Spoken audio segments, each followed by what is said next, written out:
में और जहालत के इज़ाले में, जहालत और लाइल्मी के ख़त्म करने में जो चीज़ अहम है वो है इल्म के हुसूल में शर्म करना।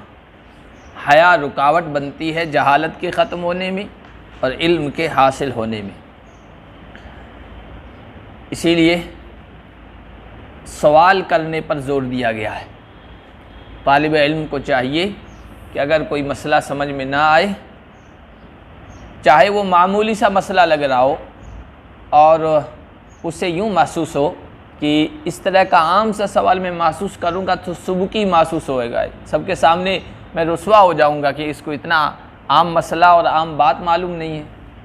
अब वो नहीं पूछता है, तो हया रुकावट बन रही है।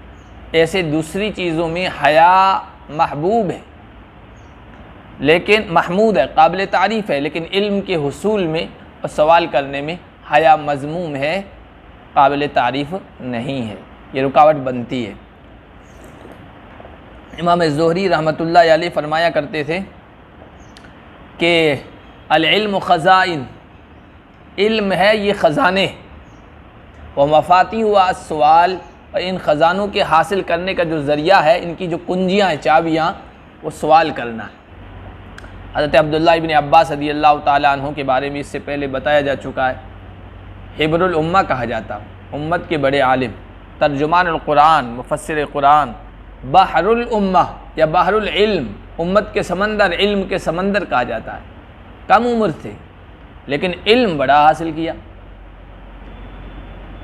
एक अंसारी साथी से कहा, चलो बड़े बड़े सहाबा मौजूद हैं अंसार और मुहाजिरीन में से, हम उनके पास जाएं, सवाल करें, इल्म हासिल करें, इसलिए कि अभी तो वो बड़े लोग मौजूद हैं, लोग उनसे सवाल कर रहे हैं, लेकिन एक ज़माना ऐसा आएगा कि हमको ही लोग बड़ा समझेंगे, सवाल करने आएंगे तो जवाब कैसे देंगे, इसलिए चलो हम उनसे सवालात करते हैं, इल्म हासिल करते हैं। तो अंसारी साहबी ने कहा कि भाई अजीब बात करते हो, हमसे कौन पूछेगा, हम कैसे मर्ज़े खलाइक बनाएंगे।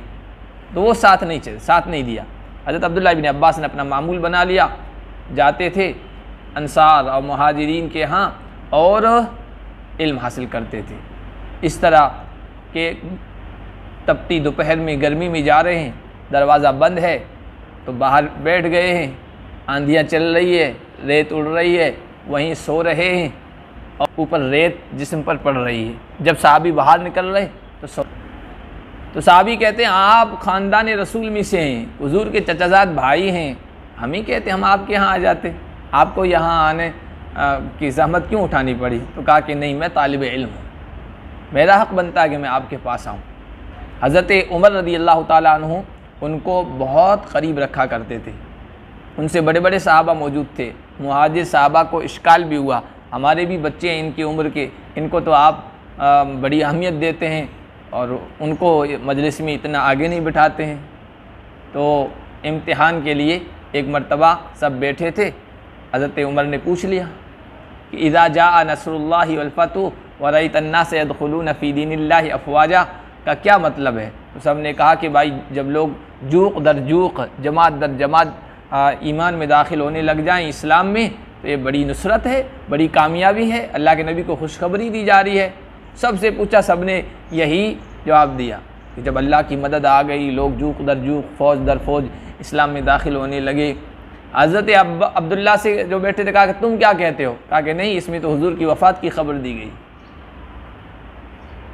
फसब्बिह बिहम्दि रब्बिका वस्तगफिरहू, आपका काम, आपका मिशन पूरा हो गया है, अब खूब अल्लाह की याद कीजिए, तस्बीह बयान कीजिए और इस्तिग़फ़ार कीजिए, इसमें आपकी वफ़ात की तब इशारा है।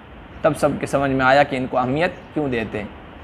हज़रत अब्दुल्ला इब्न अब्बास के वालिद अब्बास ने जब ये देखा कि हज़रत उमर इनको ज़्यादा अहमियत दे रहे हैं अपनी मजलिस में, तो नसीहत की थी 3 बातों की कि देखो बेटा, हज़रत उमर के यहाँ तुम्हारा मकाम है, तो 3 बातें याद रखना। ला तुफ़शियन्न लहू सिर्रा, उनकी किसी राज की बात को बाहर ज़ाहिर मत करना।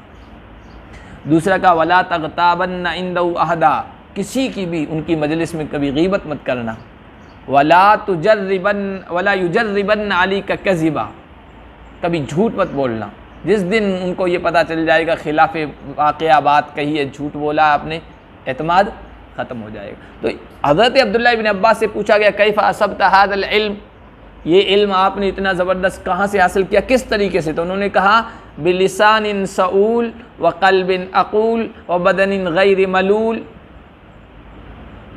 पूछने वाली ज़बान से खूब सवालात किए मैंने, और याद करने वाले दिल दिमाग से, और ऐसे बदन से जो कभी थकता नहीं था इल्म हासिल करने में।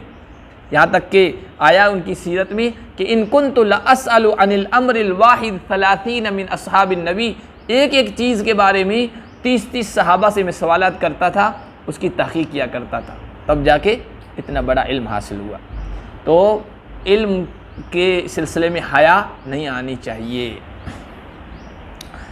हज़रत इमाम अबू हनीफ़ा रहमतुल्लाह अलैह का बहुत मशहूर मक़ूला है, उनसे पूछा गया कि कैफ़ हसलत हादल इल्म अल अज़ीम, ये इतना बड़ा इल्म आपने कैसे हासिल किया? तो उन्होंने कहा मा बखिलतु बिल इफ़ादा व मस्तनकफ़्तु अनिल इस्तिफ़ादा, फ़ायदा पहुँचाने में, इल्म को आगे करने में, लोगों को बताने में मैंने कभी बखीली से काम नहीं लिया है, और दूसरों से इस्तिफ़ादा करने में मैंने कभी शर्म और हया को बीच में नहीं आने दिया है।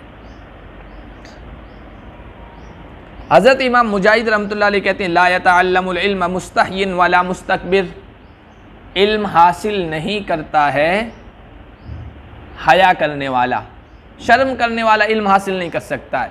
कोई अहम मसला है, ज़ाती नौइयत का या हसास मसला है, शर्म वाला मसला है, वो कभी पूछेगा ही नहीं। सवालात तो आएंगे लेकिन पूछेगा ही नहीं।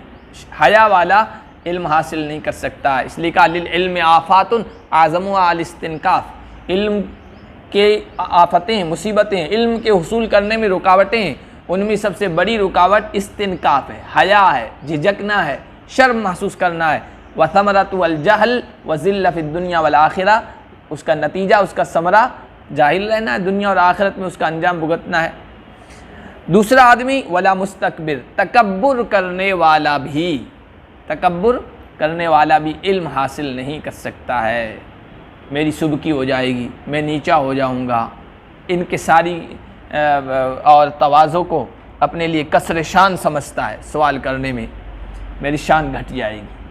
इसीलिए किसी ने कहा है कि अल मुतवाज़िउ मिन तुल्लाबिल इल्म अक्सरुहुम इल्मन कमा अन्नल मकान अल मुनखफिज़ा अक्सरुल बिक़ाइ मान, जो तालिब इल्म मुतवाज़े होता है, जिसमें तकब्बुर नहीं होती, वो तालिब इल्म ज़्यादा हासिल करता है। उसकी मिसाल ऐसे ही है जैसे ज़मीन में जो गड़ा होता है, नीचे ज़मीन होती है, नशेबी ज़मीन कहिए या गड़ा कहिए या तालाब कहिए, वो गहरा होता है। नशेबी ज़मीन हमेशा जब बारिश होती है तो पानी अपने अंदर जमा कर लेती है, हमवार है या उभरी हुई है, वहाँ पानी इकट्ठा नहीं होता है। तो मुतकब्बिर तालिब इल्म, उसके अंदर भी इल्म जमा नहीं होता है।